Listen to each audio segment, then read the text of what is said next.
2월 13일 주일 설교 오늘 본문은 출애굽기 3장 1절로 12절까지의 말씀입니다. 출애굽기 3장 1절로 12절까지의 말씀입니다.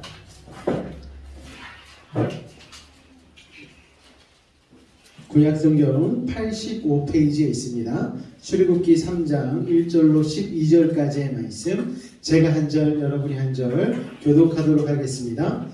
모세가 그의 장인 미디안 제사장 이드로의 양떼를 치더니 그 떼를 광야 서쪽으로 인도하여 하나님의 산 호렙에 이르매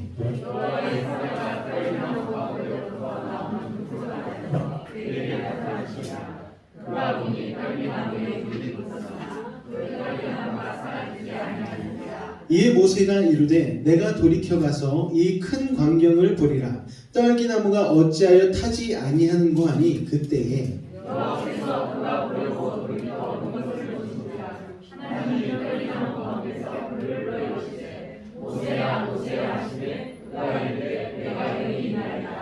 하나님이 이르시되 이리로 가까이 오지 말라. 내가 선 곳은 거룩한 땅이니 내 발에서 신을 벗으라.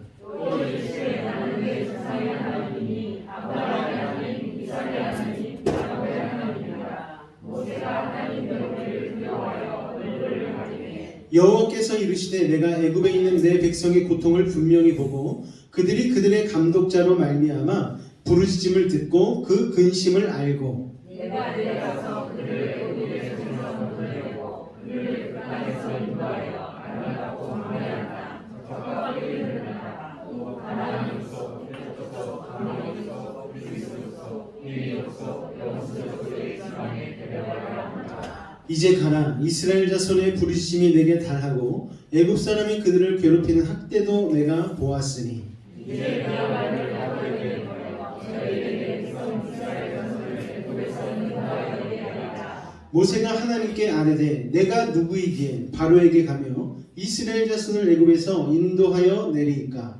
하나님이 이르시되 내가 반드시 너와 함께 있으리라. 내가 그 백성을 애굽에서 인도하여 내리되 너희가 이 산에서 하나님을 섬기리니 이것이 내가 너를 보낸 증거니라. 아멘. 할렐루야. 오늘 하나님의 놀라운 은혜로 성령 충만, 은혜 충만, 믿음 충만하신 귀한 성도가 되시기를 예수님으로 축원을 드립니다. 오늘 말씀의 제목은 쓰임받음이 복입니다 라는 제목으로 우리 같이 나누도록 하겠습니다. 모세가 태어나던 시절에 애굽 상황은 쉽지 않은 상황이었습니다. 히브리 민족이죠. 히브리 민족이 참 힘들고 어려운 상황이었습니다. 원래는 요셉에 의해서 흉년의 때에 애굽에 있는 고센이라는 땅으로 이주를 하게 되었습니다. 거기에서 요셉이 총리일 당시에는 요셉의 총리의 그 권력을 힘입어서 참 평안하게 살 수가 있었습니다. 그런데 너무 좋다 보니까 하나님이 원하시는 땅이 아니었던 고센 땅에 그만 400년이 넘도록 머무르게 되었습니다. 그런데 거기서 머무르다 보니까 이들이 위협이 되는 거예요. 왜 위협이 되느냐? 이들은 아이를 낳으면은 한 명씩 두 명씩 낳지를 않는 거예요. 애굽 사람들은 잘 사는 동네에 살았기 때문에 그들은 낳아도 많이 낳아야 두셋, 넷, 많이 낳으면 정말 많이 낳으면 다섯, 요 정도 낳았는데 히브리 민족은 낳았다 하면 한 따스 엄청 낳는 거예요. 그러니까 이 애굽 사람들이 위협을 느끼는 거예요. 이러다가 나라 이름은 애굽인데 이러다가 히브리 나라가 되겠다. 우리가 저들로 인하여서 점령을 당하고 저들이 우리를 다스리면 어떡하냐라는 그런 생각들이 마음 가운데 많이 들었습니다. 우리나라도 제가 대림동이라는 동네에 살았었거든요. 그런데 그쪽에 이렇게 중국 조선족이나 아니면 한족들이 많이 넘어오시게 되었어요. 처음에는 가리봉동 쪽에 있으시다가 점차 숫자가 많아지니까 대림동, 신길동 이쪽 그쪽 지역 그쪽으로 구로동 이쪽으로 점점 많아지니까 가게 간판이 하나씩 중국어로 바뀌기 시작하는 거예요. 그러니까 어떤 생각이 드냐면은 이러다가 이 나라가 정말 중국 사람들이 다 들어와서 빼앗기면 어떻게나 하는 그런 두려움이 들더라고요. 마찬가지입니다. 애굽 사람들도 그런 생각을 가졌던 것 같습니다. 그래서 그들을 데려다가 고생을 시키기 시작해요. 고센 땅에 있었는데 고생을 시키기 시작하니까 참 쉽지 않았던 것 같습니다. 노동을 시키는데 처음에는 그래도 재료라고 주고 이렇게 노동을 시켰는데 시간이 지나다 보니까 재료다운 재료도 주지 않고 알아서 만들려고 하니까 노동 강도가 더 심해지는 거예요. 게다가 제대로 일을 하지 않으면 이렇게 채찍질까지 가하면서 사람들을 노예 취급하면서 종노릇하면서 이렇게 힘들게 하는 겁니다. 그런데 히브리 사람들은요, 여전히 그래도 한 가족이 이렇게 대가족을 이룰 정도로 사람들이 많아지니까 때리면 때릴수록 얘들이 더 살아야 되겠다, 더 우리 민족을 번성시켜야 되겠다라는 생각을 가지고 더 열심히 번성이 되어지니까 애굽 사람들이 위협을 느끼고 힘든 가운데에서 정말 이들을 어떻게 조치를 취해야 되겠다라는 생각을 하게 되어집니다. 그래서 그때 당시에 애굽 왕이 이런 조치를 취하게 되었죠. 이게 무슨 조치입니까? 사내 아이는 태어나면 즉시 죽이라는 거예요. 예수님 당시에 헤롯 왕이 내렸던 그런 것과 비슷하지 않습니까, 여러분? 즉시 죽이라는 거예요. 그러니까 모세가 죽을 수밖에 없는 상황이 되지 않았겠습니까? 모세가 태어났어요. 근데 애가 싱글싱글 너무 이쁜 거예요. 그래서 원래는 그냥 내다가 죽여야 함에도 불구하고 이 사람이 어떻게 했느냐? 숨겨서 키우기 시작했습니다. 그런데 애가 처음에는 아무리 울어도 뭐 큰 소리가 안 나잖아요. 갓난아이니까. 애가 조금씩 크니까 목소리가 우리 성진이처럼 커지기 시작하는 거예요. 그러니까 이게 부담이 됐겠죠. 그러니까 그렇게 숨기기 시작하는 거예요. 애굽의 군대가 자꾸 와서 이 집에 애가 있는지 없는지 막 살펴보고 그러는데 이게 애가 너무 우니까 도저히 숨길 수 없는 상황이 되었습니다. 그래서 어떻게 합니까? 나일강에 갈대 상자에 아이를 넣어서 띄어보내는 그런 선택을 하게 되어지죠, 여러분. 그런데 하나님의 섭리와 계획 가운데 어떤 일이 발생합니까? 둥둥 갈대 상자에 이렇게 떠내려가고 있는데 마침 타이밍이 아주 적절하게 그때 바로의 왕궁에서 그 공주와 시녀가 이 나일강가에 놀러를 나오게 되는 거예요. 그랬는데 이 갈대 상자 떠가는 걸 보니까 저게 뭔지 궁금하니까 열어보지 않았겠습니까? 열어봤는데 아이가 생글생글 웃고 있는 거예요. 울지도 않고. 그런데 하나님께서 이 공주의 마음을 움직이셨던 것 같습니다. 이 아이를 데려다가 키우기로 마음을 먹게 되어지죠. 정말 놀라운 일 아닙니까? 그 당시에 칙령이 내리기를 히브리의 사내 아이들은 다 죽이라는 얘기를 분명히 알았을 텐데도 불구하고 공주는 이 아이를 불쌍히 여기고 긍휼히 여기는 마음, 그리고 이 아이가 너무 이쁜 걸, 그래서 이 아이를 데려다가 키우기로 결정을 하게 되는 것이죠. 자, 그렇게 모세는 공주에 의해서 데려다가 키움을 받게 되어집니다.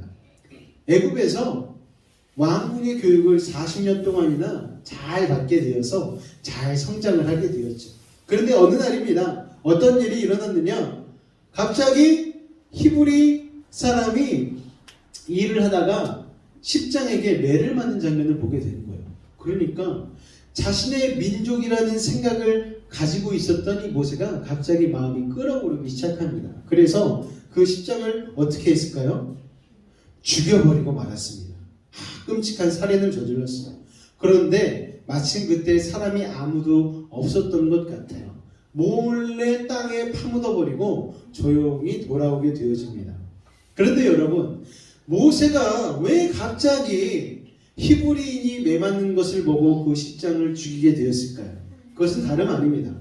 모세가 갈대상자에 떠내려올 때에 바로 왕의 공주가 이렇게 아이를 건지지 않았습니까? 모세라는 이름 자체가 물에서 건져 올렸다는 뜻이죠. 이렇게 건져 올렸는데 마침 모세의 누이 미리암이요, 이 공주가 아이를 건진 것을 딱 보고 공주에게 딱 가서 용기 있게 말하는 거예요. 이 아이 키우려면은 젖이 나오는 유모가 필요합니다. 제가 좋은 사람을 알고 있습니다. 소개시켜 드리겠습니다. 그리고 짜잔하고 소개시켜 준 사람이 누구였습니까? 예, 모세의 엄마 요게벳. 예. 요괴 아닙니다. 요게입니다. 요게벳. 예. 요게벳의 노래라는 복음성가 참 많이 우리가 요새 많이 듣고 부르지 않았습니까? 뭐 무슨 갈대상자, 눈을 감아도 보이는 아이. 가사가 너무 멋져요. 어쨌든 그런 심정으로 아이를 떠내려 보냈는데 미리암 누이의 기지로 말미암아 이 아이를 다시 품에 안게 돼요. 여러분 얼마나 감격스러웠겠어요. 그런데 왕궁에서 왕궁의 지원을 받아서 이 자신의 아이 모세를 키우게 되어졌죠. 그런데 이 어머니가 히브리 사람 아니겠습니까? 아이에게 젖을 먹이면서 아이를 돌보면서 아이에게 성경을 가르치고 히브리 민족의 어떤 특징들과 민족의 고유한 어떤 것들을 계속해서 이야기해 줬겠죠. 우리 민족은 이런 민족이란다. 여호와 하나님을 인하여서 우리는 은혜를 받고 선택을 받고 지금 어찌저찌해서 지금 고생 땅에 있다가 지금 이렇게 고생을 하고 있다가 이런 핍박을 받고 박해를 받고 힘든 상황 가운데 있었지만 너를 하나님께서 분명히 이 왕궁에 보내신 이유가 있을 거야. 뭐 이런 얘기들을 막 하지 않았겠습니까? 그러니까 그런 얘기를 듣고 자란 거예요. 하나님의 섭리 가운데. 할렐루야. 네. 아까 이야기로 다시 돌아가서 사람을 죽였어요. 그런데 여러분 세상에 비밀은 없다고 사람들이 그것을 알게 되었죠. 다시 모세가 밖에 나가서 히브리 사람을 괴롭히는 애굽의 십장에게 왜 자꾸 괴롭히냐고 그랬더니 그 사람이 그러는 거예요. 아니 그 옆에 있던 같은 히브리 동족들이 왜 이 사람도 죽이려고? 모세가 깜짝 놀랐죠. 그 순간 모세는 모든 것을 내려놓고 도망을 치게 됩니다. 살인자이기 때문에. 왕자라도 애굽의 왕자라도 살인을 저질렀으면 어떻게 할 수가 없잖아요. 그래서 자신의 모든 지위와 가진 모든 것들을 내려놓고 도망하게 되어졌죠. 어디로 도망갔습니까? 광야로 도망가게 되었어요. 광야로 도망 가다가 거기에서 참 쉽지 않은 삶을 살게 되었는데 그래도 하나님의 은혜로 아내를 만나게 되었습니다. 십보라라는 여인을 만나게 되어서 거기에서 장인 이드로의 양을 치면서 살 수 있는 기회를 얻게 되었습니다. 여러분 하나님의 인도하심이 참 기가 막히죠. 그렇게 광야에서 몇 년 동안을 생활하게 되냐면은 40년간을 생활하게 되어집니다. 여러분 그런데 그렇게 40년을 살고 있다가 어느 날 호렙산 근처에 가게 되었는데 이렇게 양을 치다가 가게 되었겠죠. 호렙산 근처에 가게 되었는데 갑자기 놀라운 것을 보게 됩니다. 이게 뭡니까? 떨기나무에 불이 붙은 거예요. 그런데 신기하게도 떨기나무가 타지 않고 그 불과 떨기나무가 같이 공유하고 있는 것을 보게 된 것이죠. 출애굽기 3장 2절로 4절 말씀에 보니까 이렇게 말씀하고 있습니다. 여호와의 사자가 떨기나무 가운데로부터 나오는 불꽃 안에서 그에게 나타나시니라. 떨기나무가 뭐예요? 그러니까 여호와 하나님의 임재가 떨기나무의 불꽃의 형상으로 모세에게 임한 것이죠. 그가 보니 떨기나무에 불이 붙었으나 그 떨기나무가 오래 불 붙으면 타서 사라져야 되는데 사라지질 않는 거예요. 3절에 보니 이에 모세가 이르되 내가 돌이켜 가서 이 큰 광명을 보리라. 떨기나무가 어찌하여 타지 아닌고 하니 그때에 우리 4절 말씀은 나가서 한번 읽어볼까요? 시작. 여호와께서 그가 보려고 돌이켜 온 것을 보신지라. 하나님이 떨기나무 가운데서 그를 불러 이르시되 모세야 모세야 하시매 그가 이르되 내가 여기 있나이다. 여러분 모세야 모세야 하나님께서 모세를 부르시는 것이죠. 너무 신기해서 불붙은 떨기나무로 다가온 모세에게 하나님이 말씀해 주신 거예요. 그러자 모세가 대답합니다. 제가 여기 있어요. 대답을 하죠. 그러자 하나님이 이렇게 말씀하십니다. 이리로 가까이 오지 말라. 내가 선 곳은 거룩한 땅이니 내 발에서 뭘 벗으라? 신을 벗으라. 여러분 사랑하는 베이직 성도 여러분, 하나님께서 모세에게 신발을 벗으라 말씀하셨어요. 신발을 벗으라는 것은 어떤 것이냐면요, 더러움을 벗으라는 거예요. 네가 선 곳은 내가 임재해 있는 땅이야. 내가 있는 곳이야. 너의 더러움, 너의 죄, 네가 가지고 있는 모든 것을 다 내려놔야 돼. 그래야만 거룩한 땅에서 네가 나와 대화할 수 있어 라고 하나님께서 모세에게 말씀하신 것이죠. 여러분, 호렙산에서 참 많은 일들이 일어났습니다. 그런데 산 자체가 거룩한 건 아니에요. 왜 거룩합니까? 그곳에 하나님이 임재하셨기 때문에 거룩한 거예요. 그 장소가. 하나님은 거룩하시기 때문에 모세와 마주하기 위해서 모세에게 거룩을 요구하신 것입니다. 할렐루야! 우리가 예배 가운데 나올 때도 우리가 일찍 예배에 나와서 먼저 하나님 앞에 늘 기도하잖아요. 하나님, 한 주간도 주님 앞에 지은 죄가 참 많습니다. 주님의 뜻대로 살지 못했지만 그래도 하나님의 은혜를 바라며 나왔습니다. 하나님, 예수 그리스도의 보혈의 피로 나의 죄를 깨끗하게 씻어주시고 거룩함과 성결함으로 주님 앞에 예배케 하여 달라고 우리가 이렇게 기도하지 않습니까? 마찬가지입니다. 하나님께서 모세에게 거룩을 요구하신 것이죠. 우리도 하나님 앞에 나올 때에 거룩과 성결함으로 나가야 될 줄로 믿습니다. 두 번째는요, 내 자신을 내려놓으라는 의미가 있습니다. 모세는요 40년 동안 왕궁에서 살고 또 40년 동안 광야에서 살았죠. 여러분, 40년간 왕궁의 삶을 살 때는요 자존감이 엄청 높지 않았겠습니까? 나 왕자야, 애굽의 왕자, 엄청난 자존감이 있지 않았겠습니까? 애굽의 최고의 교육과 최고 좋은 것들로만 평생을 누리며 살아왔던 여러분, 모세, 자존감이 엄청 높았겠죠. 나 엘리트, 여러분, 그러지 않았겠습니까? 그런데 주님 앞에 설 때는 그런 우월감도 내려놔야 된다는 거예요. 또 반대로 광야에서 40년을 살았습니다. 자존감이 엄청 바닥을 쳤겠죠. 여러분, 나 그래도 모세의 왕자인데 내가 양이나 치며 살아야 되다니, 아이고 내 인생이야. 여러분, 그러고 있지 않았겠습니까? 그런데 그런 열등감도 하나님께서는 내려놓기를 원하시는 거예요. 할렐루야! 우리가 주님 앞에 나아갈 때에 월등감, 우월함도 내려놔야 되고, 그리고 낮은 자존감도 내려놓아야 합니다. 그렇게 아무것도 쥐지 않은 상태에서 주님 앞으로 나아갈 때에 우리는 주님의 말씀을 듣고 주님의 말씀 안으로 들어갈 수 있다는 것을 여러분 기억하시기 바랍니다. 그리고 나서 하나님은요 신을 벗은 모세에게 말씀을 하십니다. 출애굽기 3장 6절로 10절까지의 말씀에 보니까 이렇게 말씀을 하셔요. 제가 읽도록 하겠습니다.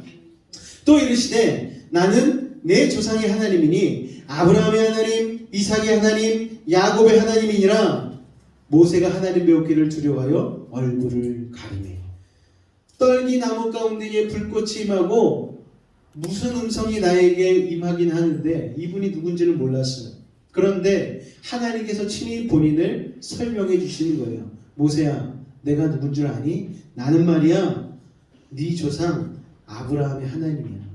그리고 이삭의 하나님이고 네가 잘 알고 있는 야곱의 하나님이야. 이제 내가 너에게 말한다. 들어라. 그때서야 모세는 두려우며 얼굴을 가리게 되어지죠.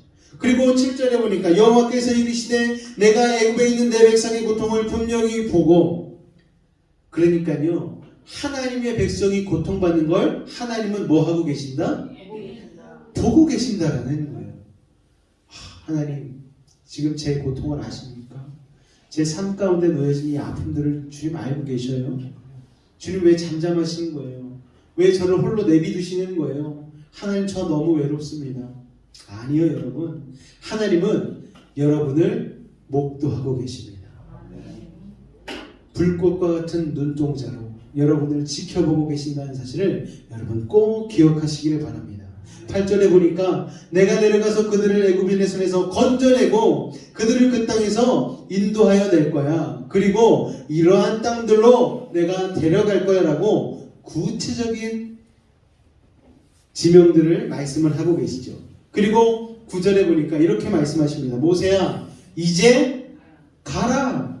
이스라엘 자손의 부르짖음이 극의 나라였고 애굽 사람이 그를 괴롭히는 학대도 내가 보았으니 이제 내가 너를 바로에게 보내어 너에게 내 백성 이스라엘 자손을 애굽에서 인도하여 내게 하리라. 여러분, 어머니 요게벳으로부터 들었던 그 수많은 이야기들이 왜 자신에게 들려졌던지를 모세는 이제서야 이해를 하게 된 것이죠.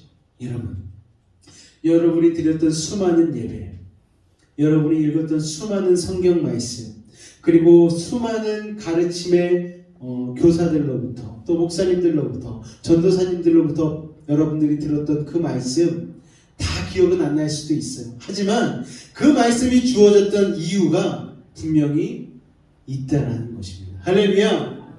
하나님은 여러분을 사용하길 원하세요. 하나님은 여러분을 사용하길 원하십니다. 할렐루야! 하나님께서는 여러분을 정말로 사용하기를 원하시는 거예요.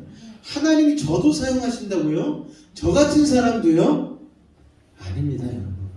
하나님은 하나님의 백성 모두를 하나님의 뜻 가운데 하나님의 목적대로 사용하기 원하신다는 것을 여러분 기억하시길 바랍니다. 사실 모세는 아무런 희망도 없이 살지 않았겠습니까? 왕궁에 있다가 쫓겨나서 도망쳐서 40년 광야에 살다 보니까 내 인생 그냥 이대로 끝나나 보다 그런 생각하고 살고 있었겠죠. 인생의 바닥을 치고 있었던 그 시점, 가족 하나 없이 광야를 정처 없이 더돌아다니다가 다행히 시보라라는 여인을 만나서 결혼을 하긴 했지만 그래도 그 광야에서 장인의 양을 치면서 살아가는 애굽의 왕자의 여러분 그 마음이 어땠겠습니까? 쉽지 않았겠죠. 그런데 하나님의 생각은 달랐어요. 모세 자신도 모르는 사이에 하나님께서는 애굽 왕궁 40년의 시간 그리고 광야에서의 40년의 시간을 통하여서 모세를 깎고 다듬고 연습시키고 훈련시키셨다는 거예요. 할렐루야! 그렇게 준비된 모세를 하나님은 또 몇 년간 사용을 하십니까? 40년간 사용을 하시는 거예요. 여러분, 모세의 인생 한때는 애굽 왕자로서 달콤한 인생도 있었습니다. 부르심을 받을 때는 쓸데쓴 광야와 같은 인생을 살고 있었어요. 그러나 그 과정을 지나서 하나님께 부르심을 받고 쓰임을 받음으로 인해 진정한 복을 누리게 된 것입니다. 인생 전반적인 과정을 다 살펴보면 여러분 모세는 참 비참한 인생이지 않았겠습니까? 그런데 하나님이 사용하기 위해서 그 인생을 채찍질하시고 힘들게 하시고 고난을 주시고 아픔을 주시고 모세가 그것을 이해하게 된 순간 모세는 복이 있는 사람이 된 것이죠. 예전에 새롭게 하소서라는 간증 프로그램에 시네라라는 배우가 나왔습니다. 거기에서 이 배우가 정말 어렸을 적에 결혼을 했잖아요. 그 사랑을 그대 품 안에라는 드라마 제목에 기억나실지 모르겠는데 정말 오래된 드라마인데 거기에서 이 두 남녀 배우가 주연을 했었습니다. 그리고 그 드라마가 끝나고 나서 정말 멋진 결혼을 했죠. 그런데 아픔이 있었어요. 차인표 씨가 군대를 안 다녀왔어요. 우리나라가 군대에 민감하지 않습니까? 나이가 든 상태였는데도 불구하고 국민들에게 인정을 받기 위해서 군대를 갔어요. 그때 당시에 2년 6개월 정도 됐을 때니까요. 2년 6개월 동안 신혜라 씨가 얼마나 힘들었겠어요. 그리고 제대하고 나서 그 힘든 시간을 겪고 나서 제대하고 나서는 정말 행복한 삶을 산다라고 생각을 했는데 그분이 이런 간증을 하는 거예요. 하나도 행복하지 않더라는 거예요. 순간순간이 재미있고 행복한 것 같긴 한데 그건 정말 순간적인 거고 계속해서 마음 한구석에 허무한 마음이 들더라는 거예요. 그러던 중에 친정어머니가 권해주신 책이 있었는데 이 책이 뭐냐면은 릭 워렌 목사님의 목적이 이끄는 삶이라는 책을 받아들이게 되었고 그 책을 읽으면서 큰 깨달음을 받았다고 합니다. 그 깨달음이란 무엇인가 하면 내가 그냥 이 세상에 존재하는 게 아니라는 거예요. 그냥 내 가족 하나 건사하고 그냥 직장 다니면서 살기 위해 태어난 것이 아니고 나를 향한 하나님의 크신 계획이 있다는 것을 깨닫게 되었다는 것이죠. 돈 잘 벌어서 좋은 가방 사고 좋은 차 타고 좋은 집에 살고 하는 것으로 행복은 잠시 잠깐이었는데 하나님이 나를 사용하셔서 이루실 어떤 일이 있다는 것을 깨닫는 순간 허무한 마음이 싹 녹아버리더라는 거예요. 여러분, 내가 욕심내던 내가 사라지고 하나님이 바라시던 나의 삶을 살게 될 때에 쓰임받는 인생이 될 때에 나는 정말 행복했습니다 라고 간증을 하는 모습을 보면서 이게 진짜 그리스도인의 삶이로구나라는 것을 깨닫게 되었습니다. 우리 모두에게요, 모세처럼은 아닐지라도 우리 인생에 다 굴곡이 있지 않습니까, 여러분? 기도 제목 없는 분이 없어요. 아까도 말씀드렸잖아요. 고난은 다 있어요. 아픔은 다 있는데 기도 안 하는 사람만 있을 뿐이에요. 어쨌든 모든 사람은 다 힘듭니다. 내리막은 내리막대로, 오르막은 오르막대로 인생의 굴곡이 다 있어요. 그런데 그렇게 한번 훈련받고 나면 우리는 어떻게 되어지냐면 하나님이 쓰시기 편한 도구가 되어진다는 거죠. 하나님의 손에 들려서 사용되기 시작합니다. 그리고 그렇게 사용될 때에, 즉 쓰임을 받을 때, 그때서야 우리는 인생의 참맛을 깨닫게 되어집니다. 야, 이게 인생이구나. 그때 그 모든 일들이, 그 고난이, 그 아픔이 이 일들을 통하여서 하나님께서 이루시고자 하는 일을 이루기 위하여서 있었던 거구나 라고 무릎을 탁 치면서 깨닫게 된다는 거예요. 여러분, 저도 이제 제 나이 말하면 깜짝 놀라겠지만 40대 중반입니다. 40대 중반이 되어서 이게 불혹이라고 하잖아요. 그 어느 것에도 유혹받지 않는 나이. 예, 불혹을 지나고 나서 조금 시간이 지나고 나름 고난도 이런저런 고난을 겪다 보니까 깨달아지는 게 있어요. 하나님이 그때 그 고난 다 뜻이 있으셨구나. 계획이 있으셨구나. 저는 어렸을 적에 교회 다니면서 막 기타 치고 드럼 치는 거 막 너무 좋아했거든요. 찬양하고 막 이런 거. 찬양을 교회만 가면은 예전에 식당에 앉아서 책 한 권을 다 부르면은 그날 일과가 끝이에요. 한 그때 청년부들이 이렇게 만든 그 찬양집이었는데 하루에 한 2시간씩은 불렀던 것 같아요. 지금 트인 목이 그때 트인 목 같아요. 어쨌든 간에 그 시간도 하나님이 다 계획을 하셨고, 예전에 선교단으로 다니면서 했던 그 모든 것들 하나님이 그것도 다 계획이 있으셨고, 또 여러 가지 힘들게 했던 것들, 아팠던 것들, 또 저에게 여러 가지 지병이 또 있는 것들, 또 가족들을 구성하게 하신 것들, 하나님께서 그 모든 것들을 다 하나도 쓸모없는 것이 아닌 쓸모 있는 것들로 제 인생 가운데 담아서 저를 깎아주시고 저를 세워주시고 하신 것을 이제서야 저는 깨닫게 되는 것이죠. 그래서 이것을 가지고 또한 한 가지 더 깨닫는 것은 무엇이냐면, 지금의 삶을 가지고 하나님께서 앞으로 또 어떻게 사용하실까가 더 기대가 된다는 것입니다. 저만 그럴까요, 여러분? 저만 이런 간증을 하시는 게 아닌 줄 압니다. 여러분들도 저보다 더한 아픔과 인생과 정말 인생의 모든 고통을 감내하며 살아오셨잖아요. 그러다 보니까 이제서야 깨달은 것들이 있으신 줄 압니다. 하나님 이루려고 나를 그때 그렇게 힘들게 하셨구나. 우리 최문자 권사님 그때 간증 한번 하셨는데, 그 간증은 정말 뭐 말로 할 수 없는 그냥 엄청난 이야기더라고요. 그냥 소설로 써도 되겠더라고요. 우리 최문자 권사님만 그렇습니까? 이곳에 앉아 계신 우리 모두가 다들 인생에 책 한 권씩은 쓰실 수 있는 분들이시잖아요. 그런데 그 모든 인생의 아픔들과 슬픔들이 하나님의 목적을 위하여서 준비되었다는 것을 깨닫기만 한다면 우리가 얼마나 행복해지겠습니까? 야, 인생이란 이런 것이구나. 우리가 무릎을 탁 치면서 깨닫게 되어지겠죠. 나 같은 사람이 뭘 하겠어? 훌륭한 일하는 사람은 따로 있을 거야. 모세같이 훌륭한 사람, 요셉 같은 사람, 아브라함 같은 사람, 이삭 같은 사람, 사도 바울 같은 사람, 그런 사람은 따로 있는 거야. 아니요, 여러분. 그 사람들이 훌륭한 게 아니에요. 그 사람들을 사용하신 하나님이 훌륭하신 겁니다. 그들이 훌륭한 이유는 뭔 줄 아십니까, 여러분? 나를 사용하신 분이 하나님이라는 것을 그들은 인정했다라는 거예요. 그걸 인정하지 않으면 내가 훌륭한 게 되잖아요. 내가 잘난 게 되잖아요. 그러면 하나님의 사람이 아니고 교만한 사람이 되어지는 거죠. 여러분, 하나님 여러분에게 분명한 목적이 있으십니다. 그리고 여러분을 쓰시기 위해서 하나님은 여러분에게 말씀하시는 거예요. 내 신을 벗으라. 우리의 우월감, 우리의 낮은 자존감, 열등감 다 내려놓으시기 바랍니다.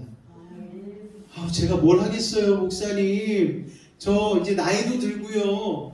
목사님 전 아직 너무 어려요. 아니라니까요. 하나님이 짜잔하고 나타나셔가지고 내 신을 벗으라 말씀하시면 아멘 하면 되는 거예요. 네, 순종하겠습니다. 내 자만심도 내려놓고 내 열등감도 내려놓고 하나님의 말씀에 하나님의 계획에 귀 기울이겠습니다. 그럴 때 비로소 하나님은 우리의 삶을 통하여서 일하시기 시작하십니다. 사랑하는 베이직 성도 여러분, 여러분이 아직 벗지 못하고 있는 신이 있으십니까? 이제 벗어버리시기 바랍니다. 하나님이 여러분을 사용할 그 시기가 언제인지 우리는 알 수 없어요. 저는 알 수 없습니다. 분명한 것은 우리가 그때를 기다리며 믿음을 가지고 주어진 삶을 열심히 사는 것입니다. 그러다 보면 어느새 모세와 같이 쓰임받는 때가 임하게 되는 것입니다. 하나님의 목적대로 쓰임받기 시작한 그 순간부터 우리는 허무함이 사라지는 거예요. 사명과 소망으로 마음이 꽉 차서 보람이 넘치고 열정적인 삶을 살게 되어지는 것입니다. 사랑하는 성도 여러분, 우리에게 주어진 삶의 시간 중에 의미 없는 시간은 없는 거예요. 믿음을 가지고 하나님을 붙들고 위대하신 하나님께 나를 사용하실 것을 기대하는 삶을 살아간다면 하나님은 그 시간을 통해서 하나님의 사람으로 만들어 가시고 모세처럼 쓰임받는 인생으로 변화시킬 줄로 믿습니다. 우리의 삶에 모세 왕궁과 같은 시간이 있어. 잘 나갈 때가 있어요. 젊을 때는 정말 돌도 씹어 먹을 것 같아요. 하지만 여러분, 나이가 들고 체력이 약해지고 여러분 또 인생의 고난이 닥쳐오면은 우리는 어느새 광야와 같은 시간을 또 겪게 되어지죠. 왕국의 삶이라고 자만해서는 안 됩니다. 그렇다고 광야의 시간이라고 해서 자존감, 열등감에 쌓일 필요도 없는 거예요. 그냥 그 모든 시간을 감사함으로 받으면 그 감사함을 통하여서 하나님이 우리를 가장 알맞은 모습으로 깎고 다듬으시는 것이죠. 그리고 때가 되고 하나님이 부르실 때에 우리는 우리 발에 있는 신을 벗고 거룩하고 성결한 모습으로 주님 앞에 나아가면 되는 것입니다. 사랑하는 성도 여러분, 쓰임 받는 게 복인 거예요.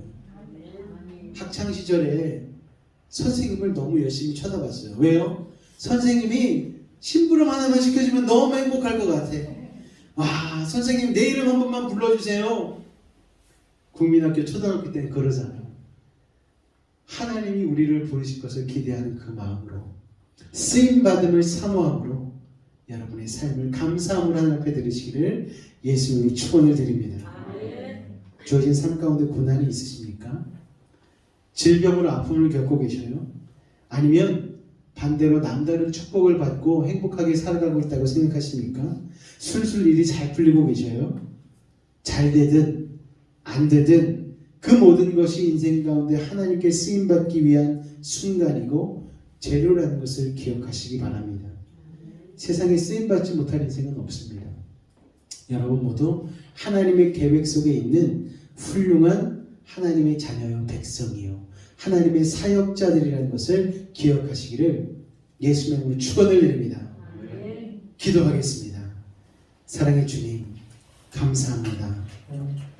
오늘 우리 가운데 함께하여 주셔서 우리를 사용하여 주시고 우리 사용하시기 위하여서 또한 인생의 채찍으로 때로는 왕궁과 같은 삶으로 때로는 광야와 같은 삶으로 우리를 인도하여 주셔서 깎아주시고 다듬어 주시니 감사를 드립니다. 아버지 하나님, 주님 앞에 쓰임받는 것이 참 행복인데 참 만족인데 우리가 모두가 아버지 하나님 앞에 목적이 있는 삶으로 지음받았음을 깨닫고 그 하나님의 목적대로 쓰임받는 하나님의 자녀의 백성 될 수 있도록 아버지 하나님 인도하여 주옵소서. 예수님의 이름으로 기도하옵나이다.